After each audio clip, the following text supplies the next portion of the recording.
బ్రహ్మాండంగా పెరిగింది కదా, బ్రహ్మాండంగా పెరిగింది. చిన్నగా అంటే నేను అడిగేది బంగారు రేట్ల గురించి కాదు, క్రైమ్ రేట్ గురించి. క్రైమే బ్రహ్మాండంగా. మనం ఆ మాట లేడీ డాన్ అంటే డైలాగ్ అసలు వినలేదు ఇంతకు ముందు. ఇప్పుడు లేడీ డాన్లు కూడా వచ్చేసరికి సంవత్సరానికి కొంచెం క్రైమ్ కానీ, చెడు అలవాట్లు కానీ, దుష్ప్రచారం కానీ, ఇటువంటి కార్యక్రమాలు సాంఘిక అసాంఘిక కార్యక్రమాలు పెరగడం మాత్రం వాస్తవం. ప్రత్యేకమైనటువంటి అవగాహన లేక సమాజంలో క్రైమ్ అనేది పెరుగుతూనే ఉంది. దాన్ని తగ్గించేదానికి పోలీస్ యంత్రాంగం కానీ వాళ్ళు ప్రయత్నాలు చేస్తానే ఉన్నారు. మెయిన్ ఏంటంటే అండి, ఇళ్లలో డబ్బులు ఇవ్వరు. ప్రతి ఒక్కరికి బీరు కావాలి, ఇది గంజాయి కావాలి, లేదంటే నేను బడి పెక్కు తినాలి. నమస్తే, వెల్కమ్ టు సాస్ టీవీ. నేను మీ చందు. ప్రజెంట్ మన నెల్లూరులో కూడా మహిళలకి అసలు రక్షణ ఉందా? యూత్ ఎందుకు ప్రధానంగా ఈ క్రైమ్ సైడ్ కానివచ్చు, వీటి సైడ్ కానివచ్చు ఎక్కువ ఎందుకు యూతే మళ్ళతో ఉన్నారు? అండ్ దీంతో పాటుగా క్రైమ్ రేట్ అనేది మన నెల్లూరులో పెరిగిందంటారా, తగ్గిందంటారా? ఇలాంటి కొన్ని విషయాలపైన మనమైతే పబ్లిక్తో మాట్లాడబోతున్నాం.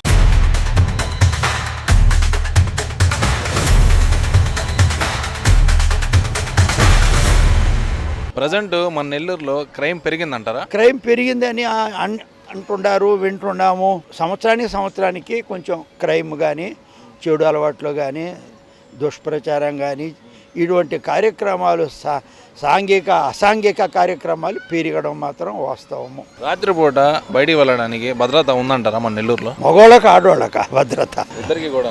ఆడవాళ్ళకి భద్రత రాత్రులు ఎట్లుంటుంది చెప్పండి మీరు?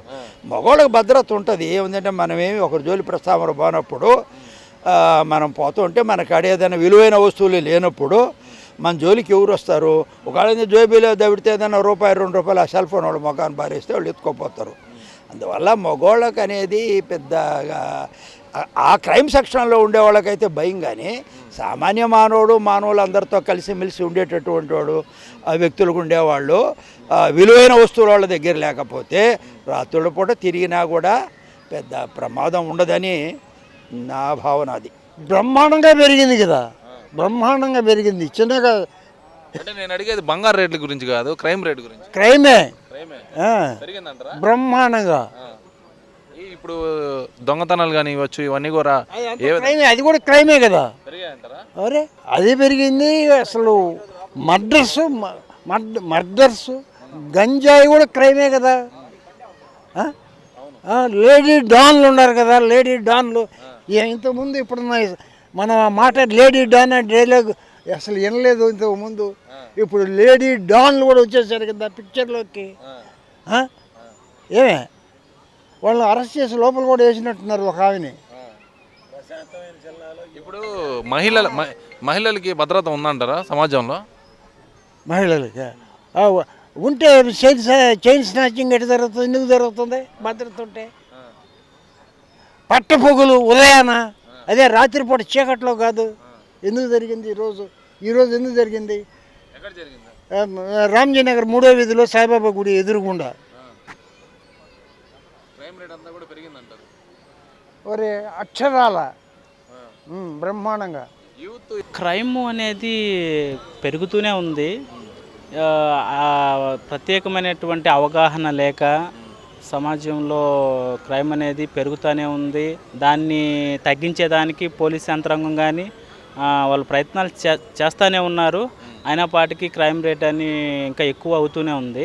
అప్పటికి కూడా అంటే సమాజంలో సరైనటువంటి మామూలుగా చదువు అనేది లేక, మామూలుగా ఎడ్యుకేషన్ అనేది లేక, ఈ మామూలుగా ఈ చిన్నపిల్లలు వాళ్ళ పట్ల తల్లిదండ్రులు సరైనటువంటి గైడెన్స్ తీసుకోకుండా వాళ్ళు అంటే ఉన్నటువంటి పరిస్థితుల్లో వాళ్ళ విధానాలలో అనేకమైన మార్పులు చాలా వరకు జరగాల్సి ఉంది.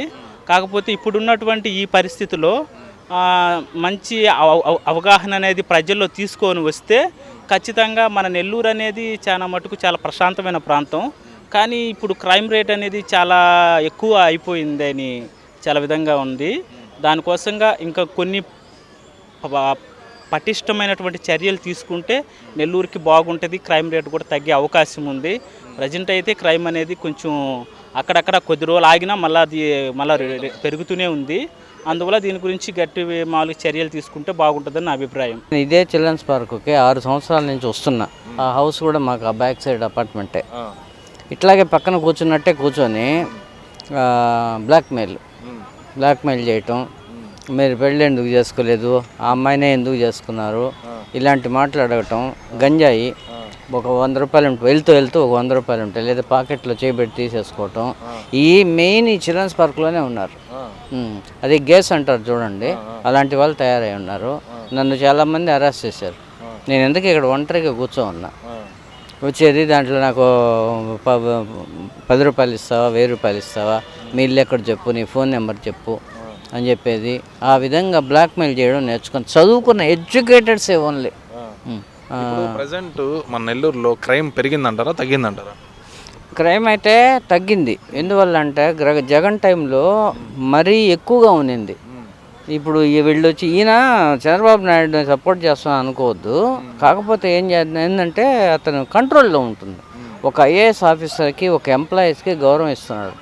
ఈవెన్ నారాయణ స్టూడెంట్ నేను, నారాయణ గారు విఆర్ కాలేజీలో పార్ట్ టైం లెక్చరర్గా చేరాడు. పార్ట్ టైం లెక్చరర్గా చేస్తూ ఎంతో గౌరవం. ఈ రోజుకి కూడా సార్ నేను మా ఇంటి అపార్ట్మెంట్ దగ్గరికి ఏదో పని ఉండి వచ్చాడు మొన్న, నేను పరిచయం చేసుకున్నా. సార్ నేను మీ స్టూడెంట్ని సార్ అంటే, ఎప్పుడు ఏ ఇయర్ అని కూడా అడిగాడు. నారాయణ కోచింగ్ సెంటర్ పెట్టకముందు 84 సార్ అని చెప్పా. ఆయన ఏంటంటే ఒక ఎంప్లాయీకి అంత గౌరవం ఇస్తున్నాడు అంటే, ఈవెన్ కోటమిరెడ్డి శ్రీధర్ రెడ్డి గారు ఇద్దరం క్లాస్మేట్స్ విఆర్సీలో. యూత్ ఎక్కువగా ఈ క్రైమ్ వైపు మళ్ళడానికి ప్రధానమైన కారణాలు ఏమైనా ఉన్నాయంటారా?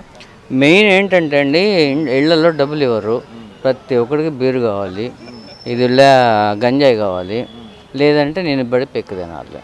ఈ పెక్కు తినడం అనేది నెంబర్ 1 అయిపోతాం.